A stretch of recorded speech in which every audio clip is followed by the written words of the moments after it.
हाँ, मैं आपको बताऊं, शेर सिंह राणा जिसने फूलन देवी का मर्डर किया था, उसने जेल ब्रेक मतलब कुछ बड़े ही फिल्मी अंदाज में करा था। तो ये एक इनसाइड स्टोरी मैं आपसे को शेयर कर रहा हूँ। मॉब इकट्ठा हो गया है या कई लोग आपस में झगड़ रहे हैं, तो वहाँ पे हमारे पास अंदर ऐसे कोई पिस्टल और वो नहीं होती है। हमारे पास वो भी फाइबर की लकड़ियाँ होती हैं और उनके पास होते चाकू वगैरह, वो जो घीस ले अपना किसी भी चीज़ को तोड़ के लोहे की चीज़ को घीस करके वो बना लेते हैं, उसको लीथल वेपन बना लेते हैं। हो आज मौसम बड़ा बेईमान है, बड़ा बेईमान है आज मौसम।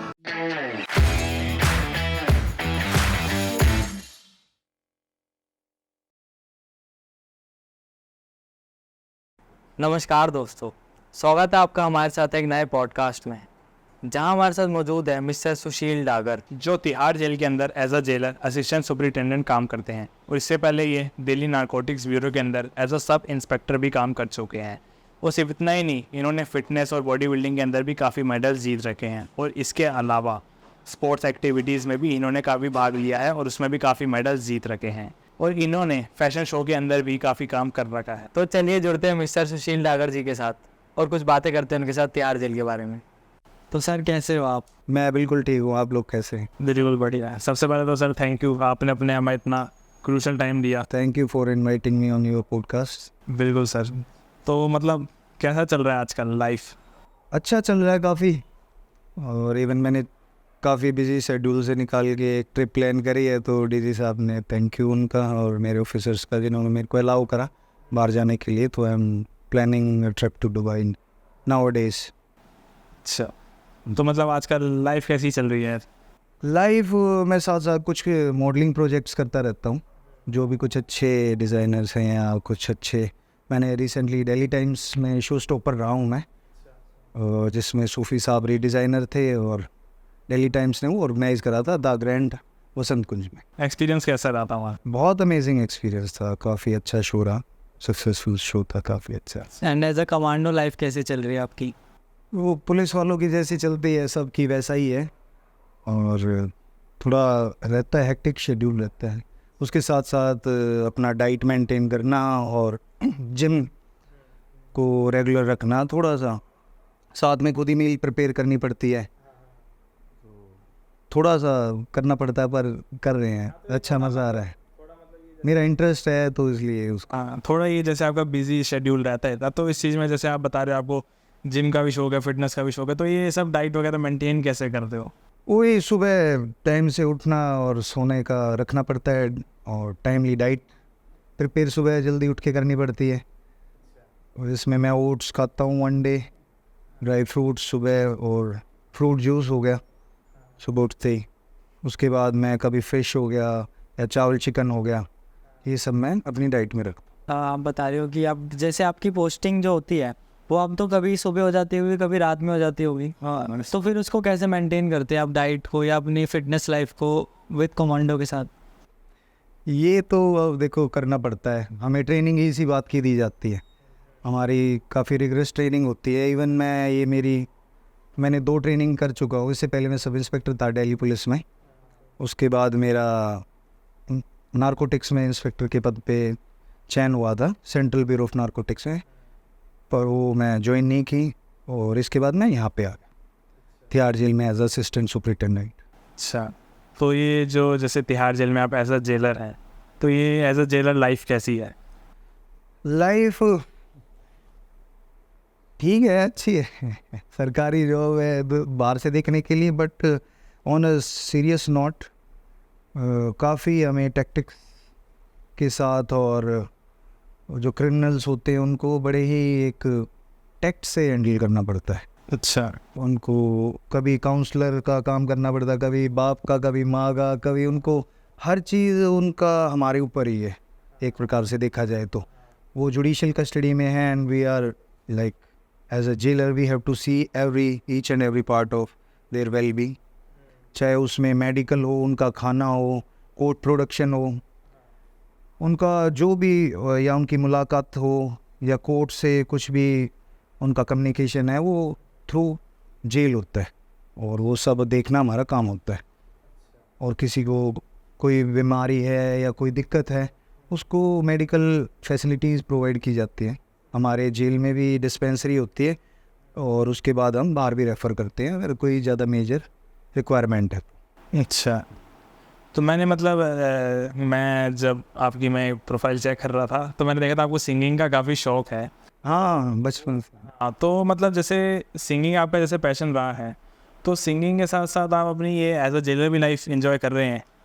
हाँ, मेरे सारे ही जो मैंने सोचे थे सपने जी रहा हूँ, जो मैंने ज़िंदगी में सोचे थे। मेरे फादर भी दिल्ली पुलिस में इंस्पेक्टर है, तो एक पुलिस का वो माहौल था, तो इंस्पिरेशन थे वो हमारे लिए कि अब मुझे भी पुलिस में ही जाना। मेरे भाई भी पुलिस में ही है, दिल्ली पुलिस में।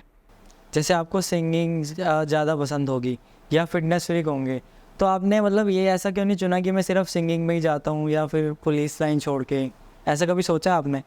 नहीं, एक मिडिल क्लास फैमिली से होने की कुछ फ़ायदे होते हैं, कुछ नुकसान होते हैं। तो उसमें से एक सरकारी जॉब का बचपन से ही हमें था कि वही सिखाया गया, पढ़ाया गया कि एक सिक्योर जॉब हो, और पुलिस में एक पावर का जो एक एहसास होता है, और रिस्पॉन्सिबिलिटी तो आने के बाद पता चलती है उसमें।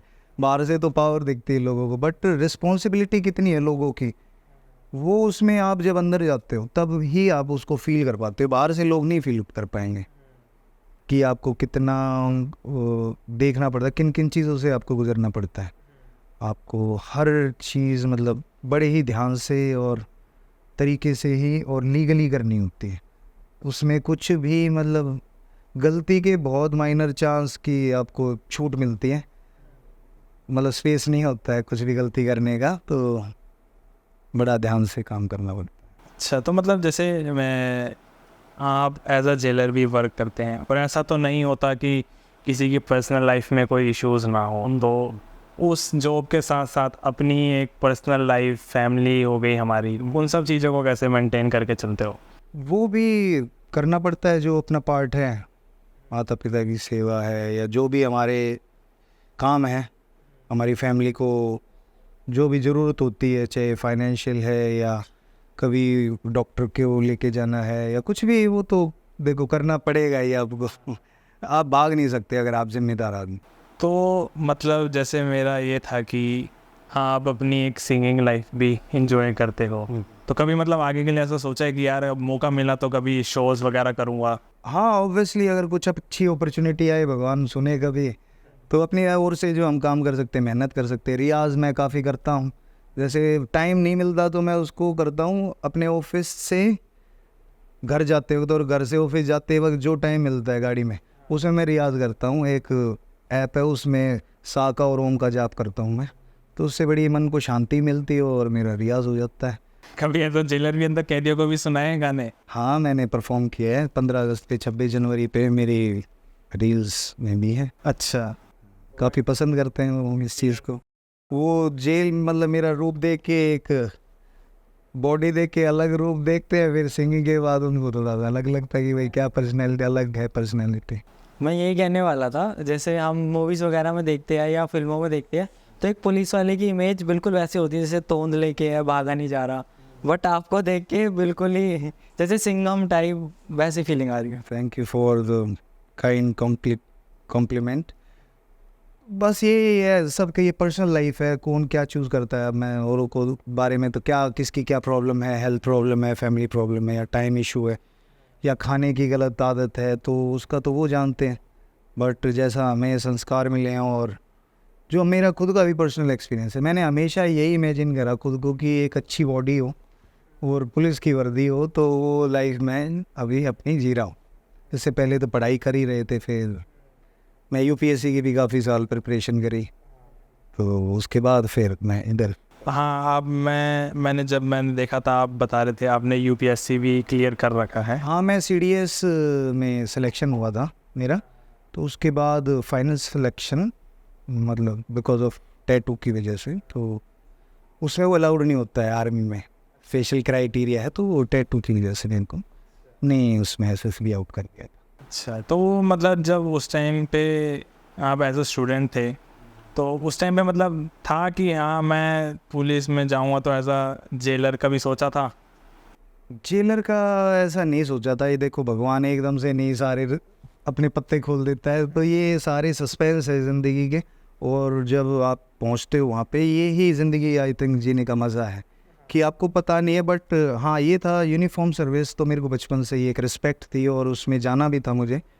और मैं जितनी भी ट्राई किया, मैं ज़्यादातर यूनिफॉर्म सर्विसेज में ही मैं क्वालिफाई भी हुआ और उन्हीं में ही मैं करना चाहता था। और मैं अभी अच्छा इसमें खुद को देखता हूँ और अच्छा जब करता हूँ सुकून भी मिलता है, लोगों की हेल्प करते हैं, बहुत मौका मिलता है हमें लोगों की हेल्प करने का एज ए जेलर।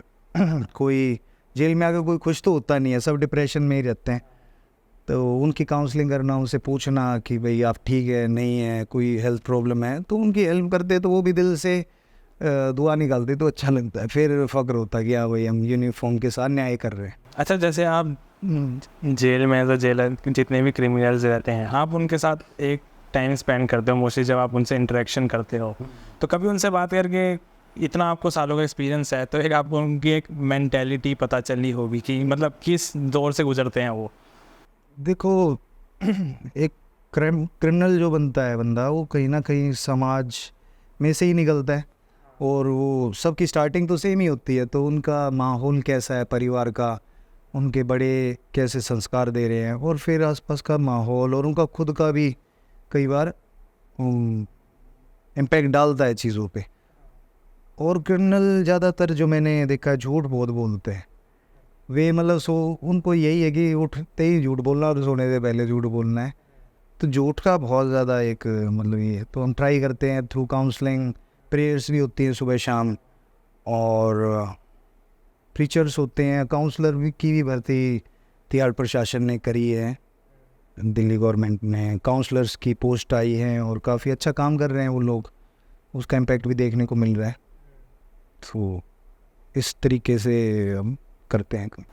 आपको कभी हमदर्दी महसूस हुई है, जैसे कभी उनको देख के कि यार इसको मैं छुड़वा सकता हूँ, या कुछ कभी कोई मतलब ऐसा लगा हो कि यार इसने शायद कुछ गलत नहीं किया? या ये कम उम्र का है? मतलब देखो, हमें तो एज ए प्रोफेशनल हमें तो थ्रू लीगल सिस्टम ही करना होता है। अब हम जज नहीं है, हम डिसाइड नहीं कर सकते, वो उसके लिए एक प्रॉपर जुडिशरी बनी हुई है, हम एग्जीक्यूटिव है, हमें उनका जो काम हमें मिला हुआ है। अब वो दिल में क्या है वो तो हम अपने तक ही रख सकते हैं, वो या वो फिर जज साहब वो भी बड़े कैपेबल होते हैं, उनको भी सब पता रहता है।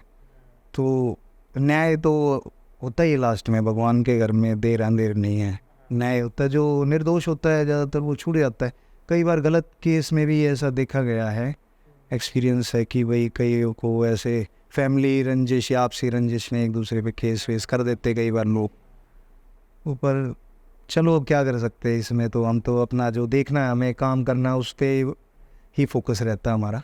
बाकी तो काम पुलिस अंदर भेजती है, हमें छोड़ना होता है उनको, रिलीज़ आ जाती है कोर्ट से, जैसा परवाना आता है, जैसा आदेश आता है जुडिशरी का, वैसा हम पालन करें। तो आप जैसे मतलब एक उस माहौल में रहते हो, अब अंदर इतने सारे क्रिमिनल्स भी होते हैं, तो कभी उनके बीच में अगर कुछ ऐसे आपसी कोई झगड़ा हो जाता है या कुछ भी होता है, तो आप उन चीज़ों को कैसे हैंडल करते हैं? देखो अब ये यहाँ पे एक्सपीरियंस भी काम आता है कई बार, और हमारे पुराना हमने काम कैसे किया जेल में उसका बहुत फ़ायदा मिलता है। अगर हमने लोगों का भला कर रखा है तो उनके दिमाग में हमारी एक अलग छवि रहती है, उसका हमें फ़ायदा मिलता है। भाई हमने किसी के लिए काम कर रखा, जेल में अच्छा काम कर रखा, तो वो लोग हमारी सुनते हैं, अगर हम बोल देते हैं तो वो वैसे ही करते हैं ज़्यादातर।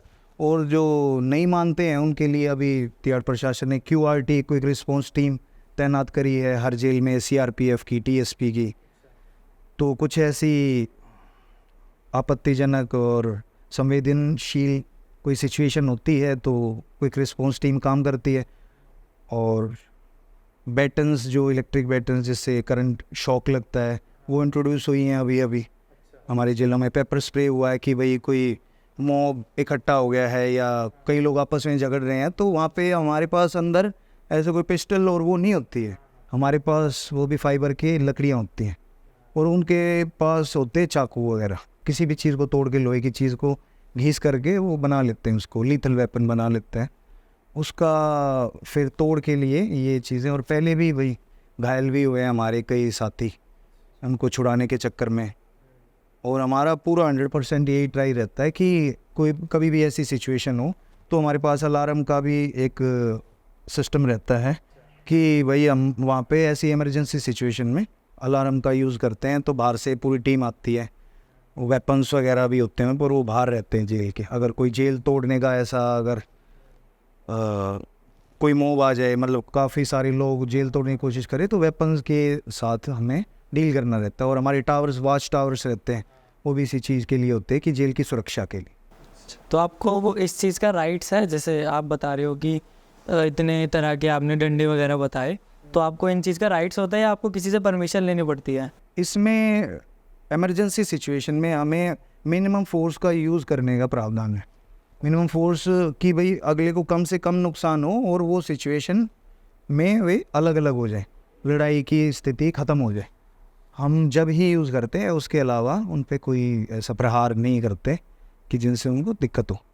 उसके अलावा तो उनकी भाई जो भी हेल्प का ही है हमारा काम मेन। तो कोई भी दिक्कत है वो अपनी एप्लीकेशन लेके आते हैं, तो उनकी सुन करके और जो भी हमारा बेस्ट पॉसिबल लीगल वे होता है उसके जैसे काम करते हैं। तो जैसे ये सब अंदर क्रिमिनल्स के हमने कई बार सुना है गैंग वॉर्स वगैरह भी होते हैं, तो ये मतलब कैसे स्टार्ट होता है? मतलब मैंने देखा है कि ये अंदर इनके पास वेपन्स वगैरह भी कुछ अपने औजार बना लेते हैं ये, या इनको कोई देता है, तो ये मतलब क्या सिस्टम रहता है ये पीछे से? मतलब ये औजार तो देखो वही मैंने जैसे आपको बताया कि ये लोहे की चीज़ों से ज़्यादातर बनाते थे। जैसे एग्जॉस्ट फैंस होते थे, अभी प्लास्टिक के इंट्रोड्यूस हुए हैं, तो वैसे उनको लोहे की पत्तियां तोड़ करके और ग्रिल्स होती हैं उनको तोड़ के घीस के और वे करते। पर हम साथ साथ सर्चिंग करते रहते हैं इनके ब्लॉक्स में और इनकी सेल्स में, तो हम पूरा कोशिश रहता है हमारा प्रिवेंशन का। जैसे बोला prevention is better than cure, तो हमारा डेली रूटीन सर्च होता है सारे वार्डों में, सेल्स में, कि कुछ ऐसी इलीगल चीज़ ना हो, कोई हथियार ना हो, एक दूसरे की चोट ना करने। और फिर भी हमारा करने के बावजूद फिर कभी कभी ऐसी घटनाएं होती हैं।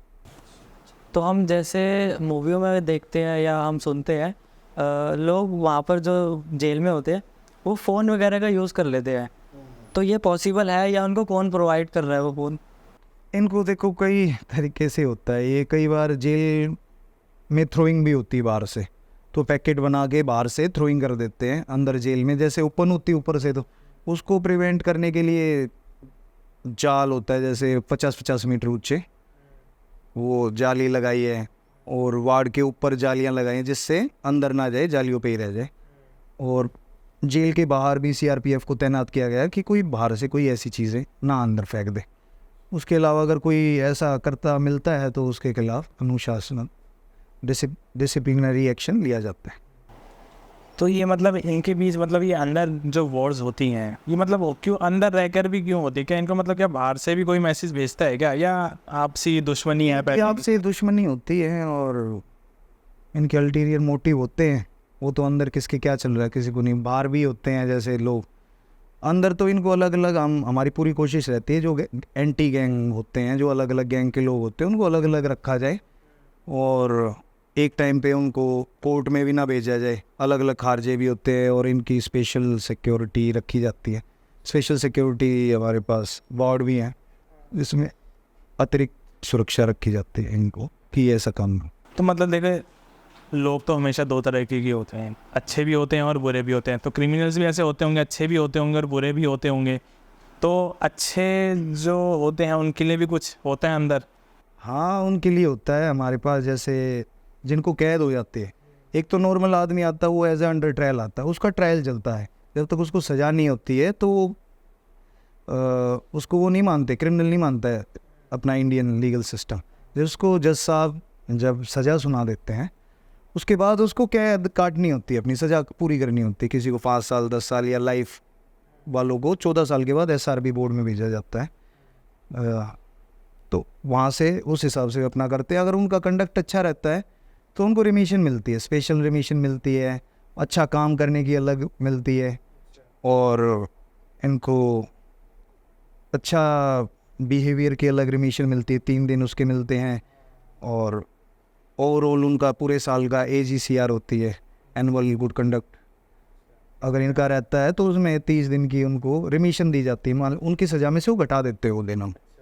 हाँ, ये मतलब दिल्ली प्रिजन रूल्स के हिसाब से ही कि भाई किसी को 5 साल है, अगर उसने अच्छा काम करा और कोई ऐसा गलत काम नहीं करा, फ़ोन यूज़ नहीं करा, तम्बाकू बीड़ी नहीं पिया, उसकी कोई पनिशमेंट नहीं, आपस में झगड़ा नहीं किया, तो उसको हम ये रिमिशंस देते हैं और वो काम भी करते हैं जेल प्रशासन के हक़ में, उनको सैलरी भी दी जाती है उसकी एवज में। अच्छा, तो मैंने जैसे मूवीज़ में जैसे देखा है कि जो प्रिजनर्स अंदर रहते हैं इनके लिए एग्ज़ाम्स वगैरह भी कंडक्ट करवाए जाते हैं, तो कोई मतलब जो होते हैं ये करते भी हैं एग्ज़ाम्स? हाँ बिल्कुल करते हैं। इग्नू का सेंटर है हमारे जेल नंबर 3 में, वहाँ से कोई भी करना चाहे, 12th करना चाहे, ग्रेजुएशन करना चाहे, एमए करना चाहे, पीएचडी, मतलब पीएचडी का तो मैं खैर नहीं कह सकता, पर जो जो इग्नू ऑफर करती है बाहर कोर्सेज, वो सारे के सारे जेल में, मतलब मोस्टली वो हम करवाते हैं, जो भी करना चाहे उनको, और वो जेल प्रशासन करवाता है उसको अपनी कॉस्ट पे, बिल्कुल फ्री एजुकेशन मिलती है। जैसे यूथ होता है, जैसे अंडर 18 जो होते हैं, अब जैसे कोई कहता है कि मेरे को पढ़ना है या कुछ किसी लाइन में जाना है, तो वो जेल में प्रोवाइड किया जाता है यूथ को?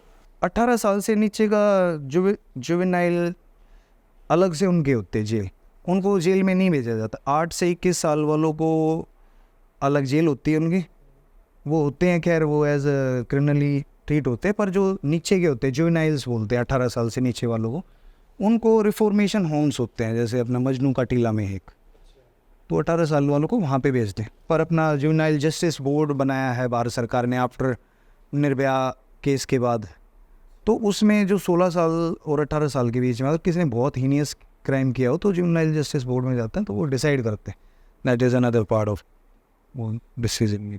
तो मतलब जैसे आपने इतने टाइम से आप हो इस फील्ड में, तो आपने थोड़े हाई प्रोफाइल जो क्रिमिनल्स वगैरह रहते हैं या जो भी लोग हैं उनको भी थोड़ा हैंडल किया ही होगा, तो ऐसे कोई रहे हैं कुछ बड़े लोग? मतलब हमारे लिए तो सारे लीगली देखते हैं हम सबको, और जो भी उनको सुविधाएं सबको वैसे ही प्रोवाइड की जाती है सामान, ऐसा कुछ नहीं कि किसी कोई स्पेशल है या कोई हाई प्रोफाइल है, ऐसा कुछ नहीं है, सब हमारे लिए समान है।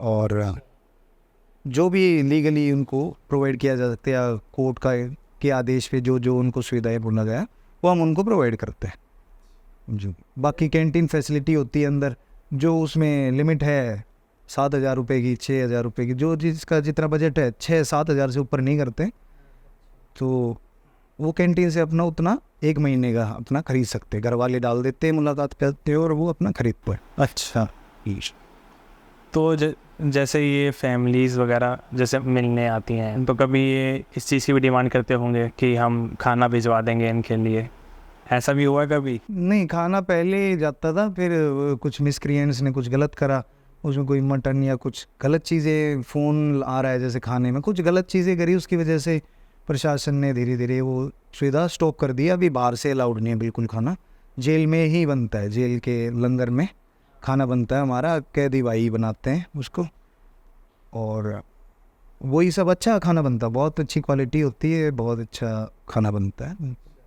बिल्कुल, हम खुद भी उसको चेक करते हैं खाने से, उनके खाने से पहले हम खुद अपने खा के चेक करते हैं कि सब सही है नहीं है, इवन हमारे डॉक्टर्स चेक करते हैं उसको, खाने को सारी क्वांटिटी, और जो भी उनका मेन्यू होता है उसके लिए भी प्रॉपर एक कमेटी होती है, वो डिसाइड करती है उनका पूरा मेन्यू कि क्या खाना है। नाश्ता अलग मिलता है, फिर ब्रेकफास्ट अलग मिलता है, ब्रेकफास्ट अलग हो गया है, फिर चाय होती है 2 टाइम की, फिर लंच हो गया और डिनर हो गया, तो पूरी इनको खाने की ऐसी कोई कमी आती नहीं।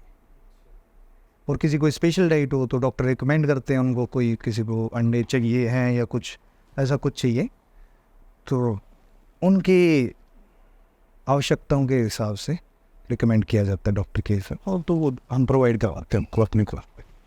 ठीक है, तो जैसे हम सुनते हैं, जैसे हाई प्रोफाइल जो लोग होते हैं, हमने मतलब सुना है ऐसा कि उनके पास बेड होता है, एसी होता है, टीवी होता है, और नॉर्मल जैसे एक उसमें रहते हैं 10-15 लोग, ऐसा रियलिटी में होता है या उनको भी सेम ट्रीट करा जाता है? नहीं, सबको ऐसे अलग से तो नहीं किया जाता ट्रीट, पर हर एक बैरिक में हमने टीवी प्रोवाइड करे गए हैं, सारी बैरिकों में, तो उसमें अपना जो जो चैनल अलाउड हैं वो अपने देखते हैं सारे भाई।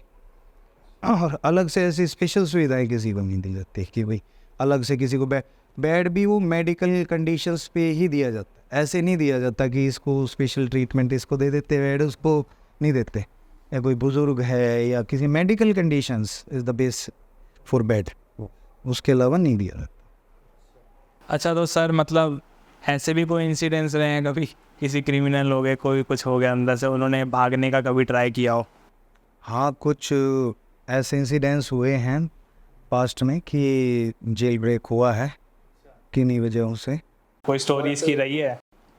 हाँ, मैं आपको बताऊं, शेर सिंह राणा जिसने फूलन देवी का मर्डर किया था और उसने जेल ब्रेक मतलब कुछ बड़े ही फिल्मी अंदाज में करा था, वो मैं आपको शेयर करता हूँ।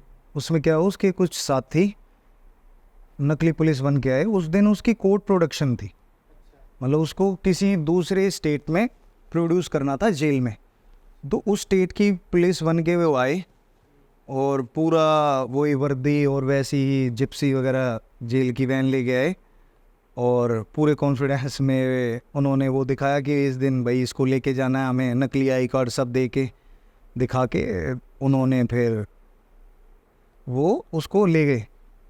अच्छा, ले गए?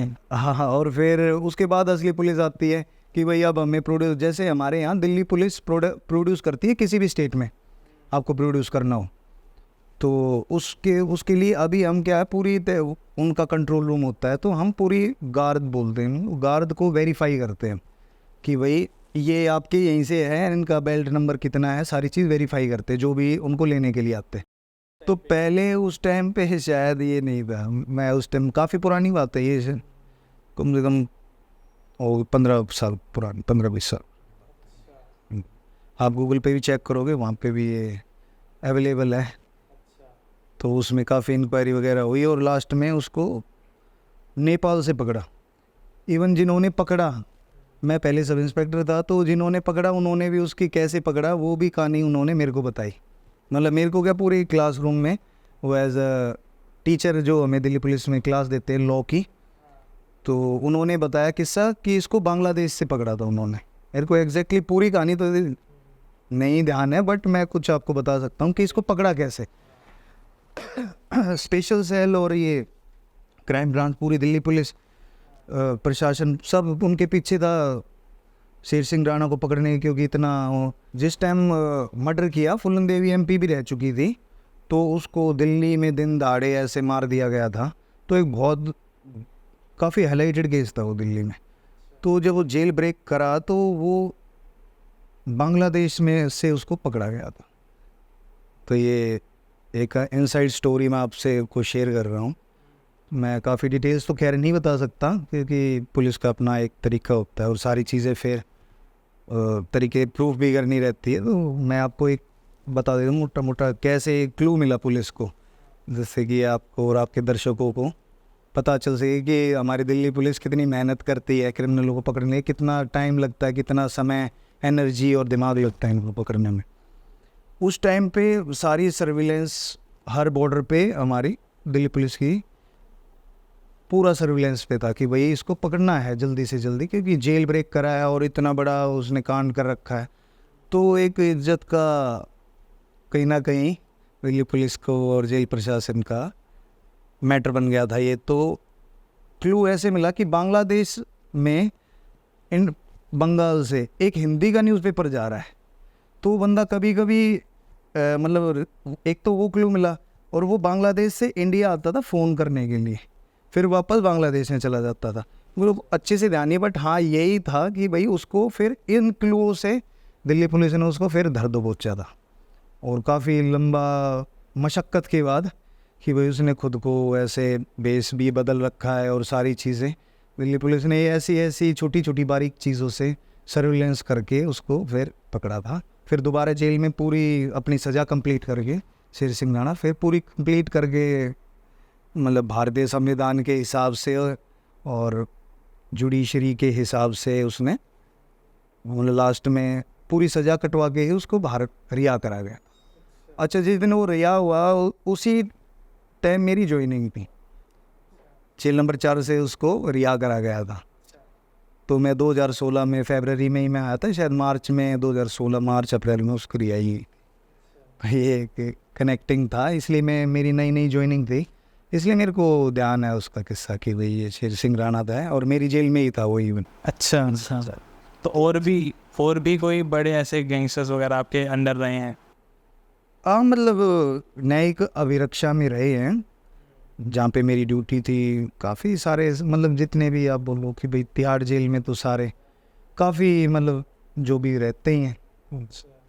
हाँ, तो अमंग का जो भी होता है अपना लीगल सिस्टम के हिसाब से, और वो भी अच्छे से पेश आते हैं, ऐसा कोई बहुत ज़्यादा तो नहीं करते हैं। हमारे सामने कुछ ऐसा इंसिडेंट्स नहीं हुआ कि भाई ऐसा कुछ हुआ हो कि भाई कोई बहुत ज़्यादा बदतमीज।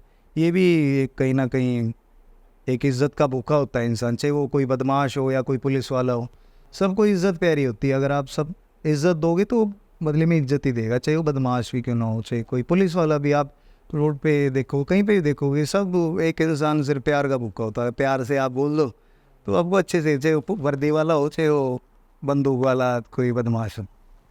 तो सिचुएशंस आदमी को बनाते हैं मेरे हिसाब से, कोई बड़ा गैंगस्टर है या छोटा गैंगस्टर है या कोई पुलिस वाला है, तो संस्कार और ये समाज और उनकी सिचुएशन, एनवायरनमेंट से ही लोग निकलते हैं। सब ये इसी समाज से ही निकले हुए हैं।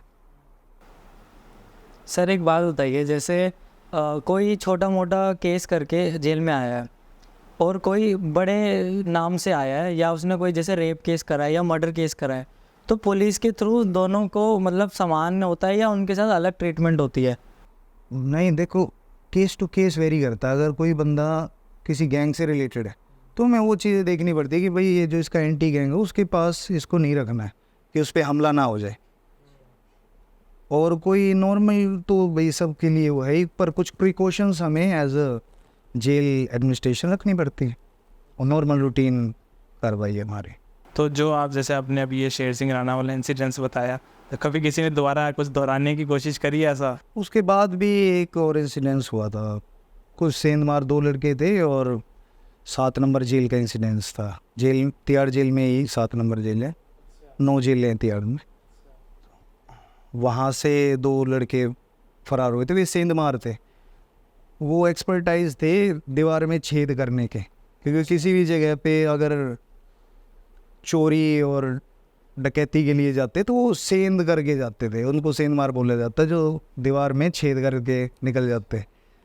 तो वो कम उम्र के थे, 21 साल से नीचे के थे। उस टाइम पे 7 नंबर जेल में एडोलसेंट को रखा जाता था उस टाइम पे। तो वो केस शायद मेरे ज्वाइन से पहले ही हुआ था, 2015 का शायद केस हो। हाँ, तो पकड़ लिया था उनको, काफ़ी मशक। एक को तो उसी टाइम पकड़ लिया था, शायद वो नाले में ही गिर गया था। जेल के बाहर एक नाला भी है, उसमें कूद गए थे वे, सेंध करके जेल से 2-3 दीवारें टाप के। हाँ, तो कुछ उस टाइम पे कुछ लूप होल्स थे वो, जिसका वो फ़ायदा उठा के और फिर सेंध करके दीवार में से ऐसे छेद करके वो निकले थे। तो बाहर नाले, एक तो नाले में फंस गया और एक बार फिर पुलिस की मदद से पकड़ा गया उसको। तो सर एक बात बताइए, जैसे आपका जेल में होते हैं तो आपका थोड़ा गुस्से में रहते हैं या बिल्कुल स्ट्रेस में रहते हैं, तो जब आप घर में जाते हैं तो वो ट्रांजिशन कैसे करते हैं कि घर में अलग लाइफ है, स्ट्रेस नहीं दिखाना, गुस्सा नहीं करना? देखो, ऐसा कुछ नहीं है कि वहाँ अलग है प्रोफाइल। हम जेल को भी एक फैमिली की तरह ही लेते हैं, क्योंकि वहाँ पे ही उनको रहना है और हमें भी वहीं जॉब ही करनी है 24 घंटे, मतलब डेली आमना सामना होना है। तो एक प्रकार से जितना हम फैमिली के साथ टाइम स्पेंड नहीं करते, उससे ज़्यादा हम उनके साथ करते हैं टाइम स्पेंड। तो कहीं ना कहीं वो भी एक फैमिली है हमारी। तो ऐसा बहुत ज़्यादा फ़र्क नहीं लगता कि भाई वहाँ अलग करना पड़ रहा है। और स्ट्रेस मैनेजमेंट तो देखो आपके हाथ में। स्ट्रेस मैं अपना सिंगिंग करके और अपना एक्सरसाइज करके दूर करने की कोशिश करता हूँ, और घर में एक अच्छा माहौल ट्राई करता हूँ। थोड़ा बहुत तो देखो सब में हो, हर घर में हो जाता। और थोड़ा सर आपकी तरफ से यूथ के लिए कोई मैसेज? यूथ के लिए मैं यही मैसेज दूंगा कि अपने अच्छे संस्कार रखो। जैसे घर वाले गाइड कर रहे हैं, कभी गलत संगत में मत बैठो, नशों से दूर रहो खासकर, क्योंकि आजकल बहुत नशे बच्चे कर रहे हैं और उसका बहुत बुरा असर सोसाइटी में देखने को मिल रहा है। जैसे हम जेल में भी देखते, काफ़ी नशे के आदी होते हैं वो लोग जो क्राइम करते ज़्यादातर, कि नशा एक पहली सीढ़ी है अपराध की, तो नशे से अगर हम बचा के रखें अपने यूथ को तो बहुत अच्छा रहेगा। और दूसरा, अपना जो भी पैशन है उसमें 100% अपना दें। आपने जो भी बचपन में सोचा है, जो भी जीवन में एक अपने आप को इमेजिन करा, उसके लिए जी जान से लग जाएं बस। फिर पीछे मुड़ के ना देखे कि क्या होना, फिर जो होना है वो हो जाए बस। या तो हमने या ये टारगेट में, ऐसा जब वो रहेगा ना आपका, तो बहुत अच्छा रिजल्ट ज़िंदगी में आता है। मैं सोचा था, मैं वो करा है और अच्छा करने की कोशिश कर रहे हैं, जो सोचा भी नहीं। तो भगवान जो भी अच्छा करने की कोशिश करता है उसकी हेल्प करता है, ऐसा नहीं। वो अपने आप रास्ते खुलते रहते हैं, एक बंद होता है तो 10 खुलते हैं। तो ऐसे ही, और जीवन में अपना संयम रखें। एक जो आजकल यूथ में जो देखने को मिल रहा है कि एकदम से आग बबूला हो जाते हैं और अपना पेशेंस खो देते हैं, उस चीज़ को पे थोड़ा काम करें, मेरी ये मैसेज है। और अपने सपने पूरे करें, अपने घर वालों को गौरवान्वित महसूस कराएं, देश के लिए कुछ अच्छा करें। तो सर अच्छा, एक छोटी सी बात लास्ट में, आज से 5-10 साल बाद आप अपने आप को किस लेवल पर देखना चाहते हैं? मैं कैरियर वाइज तो एक प्रमोशन होगा, जैसे मैं मेरे हिसाब से तो एक हो जाना चाहिए जल्दी। मैं चाहता हूँ मैं हेड ऑफ डिपार्टमेंट बन जाए, पर वो तो हो नहीं सकता है। बट जो रियलिटी है प्रोफेशनली, तो मैं जो देखता हूँ, I would be deputy superintendent by in few years in future. तो वो थोड़ा सा सरकारी जॉब में जो भी एक तरीका होता है उसी हिसाब से होता है बाकी। और पर्सनली जो मेरे पैशंस हैं उसमें मैं अपनी सिंगिंग में काफ़ी अच्छा करना चाहता हूँ, कि मेरे को कुछ अच्छा मिले। जो मैं पहले तो भगवान मेरे को इतना कला दे, थोड़ा सा और हुनर दे कि मैं उन चीज़ों के लिए काबिल हो सकूँ, उतना समय दे और मैं उतनी मेहनत कर पाऊँ, अपने आप को इतना निखार पाऊँ। तो मैं आने वाले समय अपने आप को निखारने में देना चाहता हूँ, कि मैं सिंगिंग भी निखार पाऊँ और अपने शरीर को और अपने पर्सनली ग्रो कर पाऊँ, मेंटली भी, स्पिरिचुअली भी।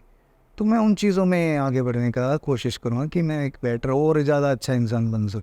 मेरा ये टारगेट रहेगा, ना कि मेटेरियलिस्टिक कि मैं कोई 100 करोड़ 500 करोड़ का आदमी बन जाऊँ, तो वही सरकारी आदमी दाल रोटी में खुश है। और बाकी अपना जो भी है भगवान सबको उसके हुनर के हिसाब से बख्शता है, तो ठीक है अभी के लिए। तो सर जैसे आप बता रहे हो आपका सिंगिंग पैशन है, तो कुछ हमारे लिए हो जाए। हमारे चलो, आप लोगों ने इतना बढ़िया मेरे को अच्छा फील कराया, इतना अच्छा माहौल बनाया, इतना अच्छा मौसम बनाया, तो उसी के लिए मैं आपको एक अच्छा, उसी के रिलेटेड मैं आपको एक सॉन्ग सुना। बिल्कुल सर।